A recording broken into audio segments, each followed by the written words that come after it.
As a 28-year-old woman, I found myself in a difficult situation involving my 26-year-old sister, Jessica, and my 29-year-old boyfriend, Ryan. With Jessica's wedding fast approaching, her behavior around Ryan was becoming increasingly peculiar.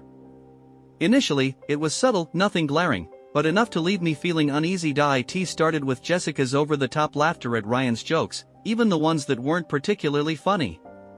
Her laugh lingered a bit too long, and she seemed unusually enthusiastic about everything he said. At first, I brushed it off, thinking it was just her excitement over the wedding. But as time went on, her actions became harder to ignore. She began casually touching him, a hand on his arm here, a gentle bump there, under the guise of normal conversation.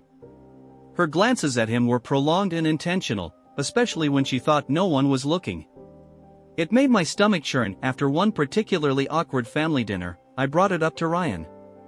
"Did you notice how Jessica was acting tonight?" I asked. Ryan looked at me, puzzled. "What do you mean?" I described the excessive laughing, the unnecessary touches, and the lingering stares. He listened, then shrugged. "I think you're overthinking it. She's probably just excited about the wedding. It's harmless." Despite his reassurances, my gut told me otherwise.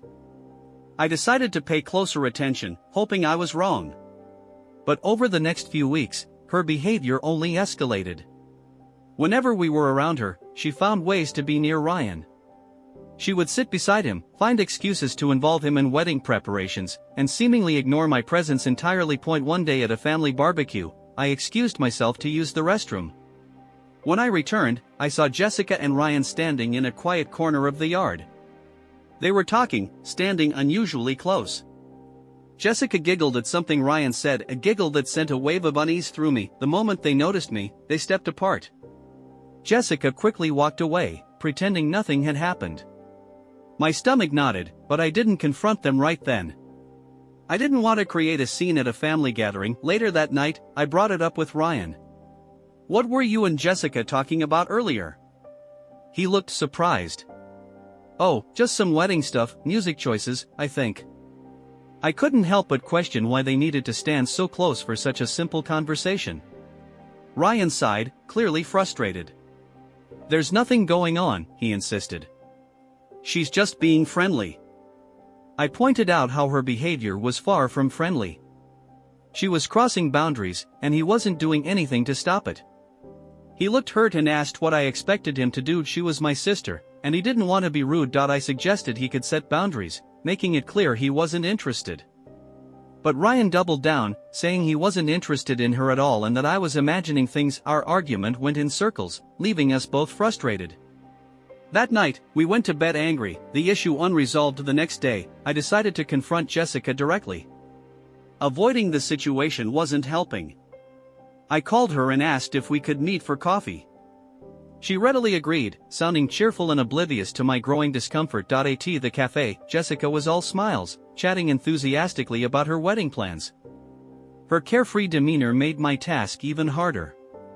But after a few minutes, I couldn't hold back. Mid-sentence, I interrupted her.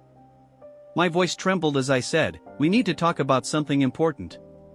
My sister, Jessica, was completely caught off guard by my accusations.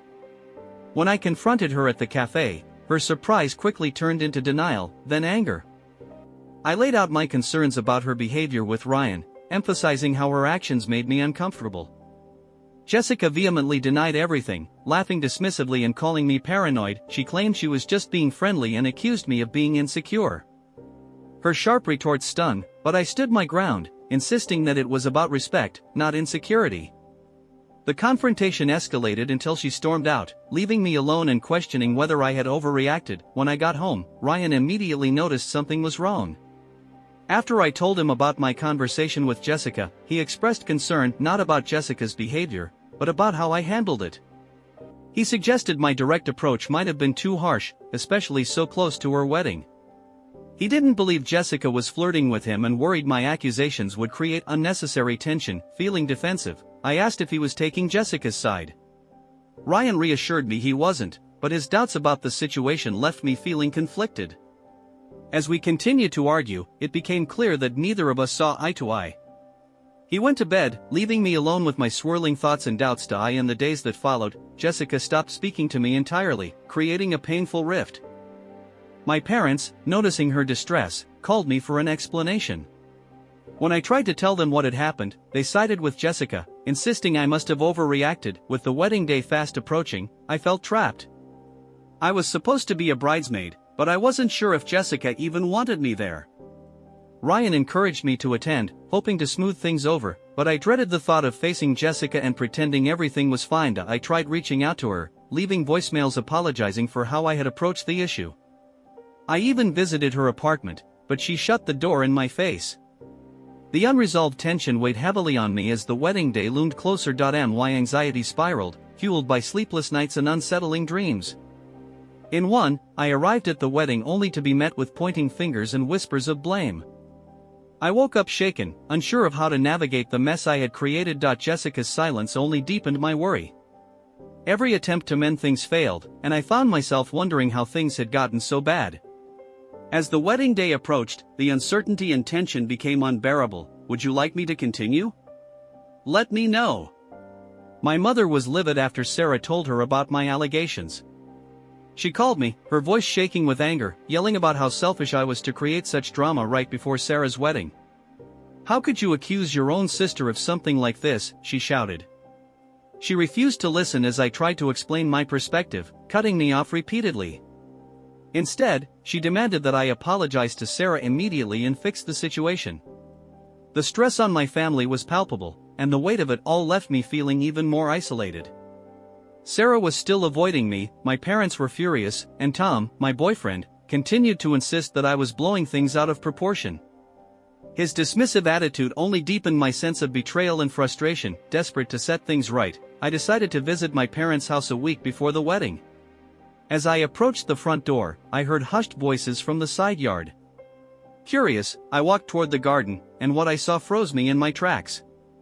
Sarah and Tom were pressed against each other, hidden partially by a large bush. They were locked in a passionate embrace, kissing deeply. Her legs were wrapped around his waist, and his hand was under her top. They were so lost in each other that they didn't even notice I was standing there. I felt like the air had been knocked out of me. My chest tightened as if I'd been struck. My vision blurred with tears, and for a moment, I couldn't breathe or speak. Then, like a dam breaking, anger and pain surged through me.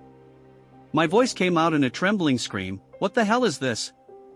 Both of them jumped, their faces pale with shock. The guilt was written all over them. Sarah's mouth opened, but no words came out. Tom stammered, "It's not what it looks like." But it was exactly what it looked like.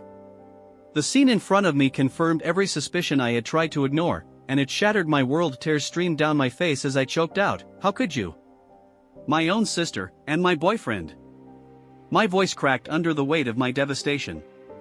Sarah started sobbing, her voice shaking as she tried to apologize. "I'm so sorry," she cried. "We didn't mean for this to happen." But her words meant nothing to me. The betrayal was too raw, too unforgivable. Without saying another word, I turned and ran back to my car, their frantic shouts fading behind me. I drove away, my hands trembling on the wheel, my mind reeling with disbelief and rage. My phone buzzed incessantly with calls from Tom, Sarah, and eventually my mother. I didn't answer any of them. The pain was too fresh, and I couldn't bear to face their excuses or my mother's anger. When I got home, I felt utterly numb. I threw some clothes and essentials into a bag, sent Tom a final text that read, "We're done. Don't contact me again," and switched off my phone. I couldn't stay in that house, not with the memories of everything I'd just witnessed.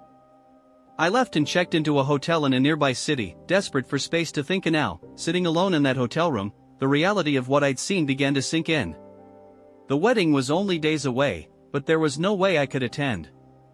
My relationship with Tom was over, and the bond one once had with my sister was irreparably broken. I felt like my entire world had crumbled around me. Everyone had made me feel like I was paranoid, like I was imagining things, but I had been right all along. That realization was almost harder to bear than the betrayal itself. I spent days trying to process everything, my phone still off, avoiding the endless stream of messages I knew were waiting for me. Eventually, I realized that there was one person who deserved to know the truth, Sarah's fiancé, Mark. With a heavy heart, I turned my phone back on and dialed his number. When he answered, his voice was laced with concern. He mentioned how Sarah had told him I'd been acting erratically and had disappeared. Taking a deep breath, I began to tell him everything, how I'd suspected something was wrong, how my concerns had been dismissed, and how I'd caught Sarah and Tom in the act. I recounted every painful detail, my voice trembling as I relived the moment. Mark stayed silent, only making occasional sounds to show he was listening. When I finished, there was a long pause. Finally, in a quiet, measured voice, he thanked me for telling him and said he needed time to process everything. Then he ended the call. Afterwards, I sat staring blankly at my phone, wondering what Mark would do now that he knew the truth. As the wedding day approached, I heard nothing from him or the rest of my family. Sarah stopped trying to contact me altogether, and I began to suspect that she had somehow convinced Mark to forgive her. The thought made my stomach churn. Would she really go through with the wedding after everything that had happened? The thought that Sarah might escape the consequences of her actions, going on to have her fairy tale wedding while my life lay in ruins, made me feel physically ill. The idea of sitting through the ceremony, watching her walk down the aisle, knowing what she had done, was unbearable. I decided I wouldn't attend the wedding. Instead, I resolved to spend that day focusing on how to rebuild my life after such a profound betrayal. On the evening of the wedding, my phone buzzed with a call from my cousin Emma. Her voice was hushed yet filled with urgency and excitement. "Oh my God, you won't believe what just happened," she said. Confused but intrigued, I asked her what she meant. Without hesitation, Emma launched into her story. She explained that everything had started off as expected. Sarah had looked stunning in her wedding dress, and Mark stood at the altar, ready for the ceremony to begin. But when it came time for the vows, Mark stepped forward, holding up his hand to stop the proceedings. He then announced in front of everyone that he had something to say. My heart pounded as Emma described the scene. Mark had turned to the crowd, his voice steady yet firm, and declared that he could not go through with the wedding. He revealed that Sarah had betrayed her own sister and caused devastation by involving herself with her sister's boyfriend. Emma told me that as Mark spoke, Sarah's face went pale, her expression frozen in shock. The guests were stunned, whispering among themselves, trying to make sense of what they were hearing. Mark then turned to my parents, apologizing to them directly. He told them they needed to know the real reason I had distanced myself from the family. Emma continued, her voice filled with disbelief. She recounted how Sarah had broken down into tears, sobbing uncontrollably, as Mark walked out of the church without another word, leaving her alone at the altar. "It was like something out of a movie," Emma said. "Everyone was in shock. Your parents looked completely blindsided, and the guests were just stunned. They're trying to get the full story from Sarah now, but she's an emotional wreck." I sat there, listening to Emma, a whirlwind of emotions surging within me. On one hand, I felt vindicated.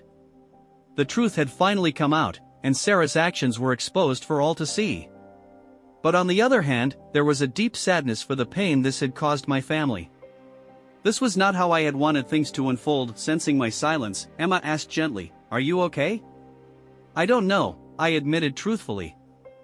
"I never wanted it to end like this." After a little more conversation, I thanked Emma and hung up. Sitting there in the quiet, I tried to process everything that had happened. The truth was out now, but it hadn't magically fixed anything. My relationship with Sarah was shattered, my trust in Tom destroyed, and my family was left in turmoil. Still, for the first time in weeks, I felt a small sense of relief.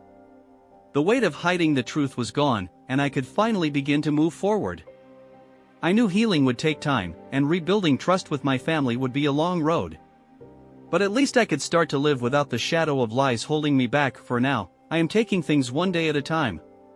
Eventually, I will have to face my family and deal with the fallout.